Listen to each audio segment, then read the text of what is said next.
Survivors have gathered at the site of the Japanese attack on Pearl Harbor to remember fellow servicemen killed in the early morning raid 76 years ago, paying homage to the thousands who died with a solemn ceremony marking the surprise bombing raid that plunged the U.S. into World War II. About 20 survivors attended the event at a grassy spot overlooking the harbor and the USS Arizona Memorial.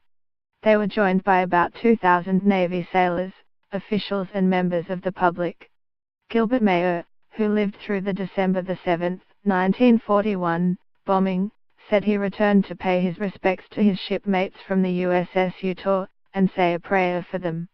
The 94-year who lives near Little, Texas, was an 18-year-old fireman first class when a torpedo hit the port side of the Utah. He said he's still alive because he happened to be on the ship's starboard side. I think about my shipmates and how they were killed. It reminds me that we're lucky we got off and we've made a good country for them, Mr. Mayer said.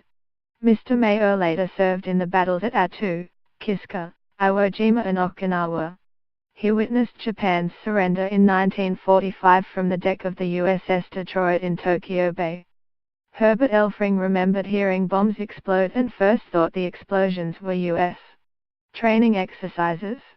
Then a fighter plane with Japan's World War II Rising Sun insignia strafed the Camp Makayala base where Mr. Elfring, 19 at the time, was serving. The bullets missed him by about 15 feet, 5 meters. When I looked up and saw the red ball on the fuselage, I knew it was our plane, he said. I knew it was a Japanese plane. The Jackson, Michigan man is now 95 and said returning to Pearl Harbor for the anniversary of the attack makes him feel special because he's one of the few remaining survivors. I have one of those caps that says Pearl Harbor Survivor on it, he said. It's amazing how many people come up and thank me for my service.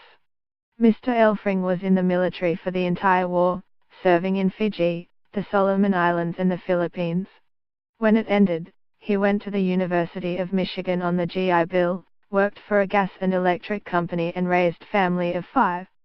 The ceremony began with a moment of silence at 7:55 on Thursday in honor of those who lost their lives, the same time the attack began. 4 Hawaii Air National Guard F-22 fighter jets broke the silence, with one plane peeling off from the group to symbolize servicemen still missing. The heroes with us today ensured Pearl Harbor would not be the end of the story, Pacific Fleet Commander Admiral Scott Swift said.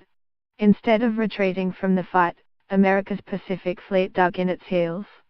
Along the way, they forged a cultural heritage of resilience that sailors continue to draw upon today. The Navy and National Park Service host the ceremony each year.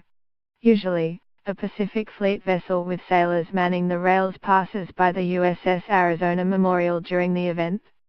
This year, no ship participated because of naval operational commitments, said Bill Dowdy, a spokesman for Navy Region Hawaii.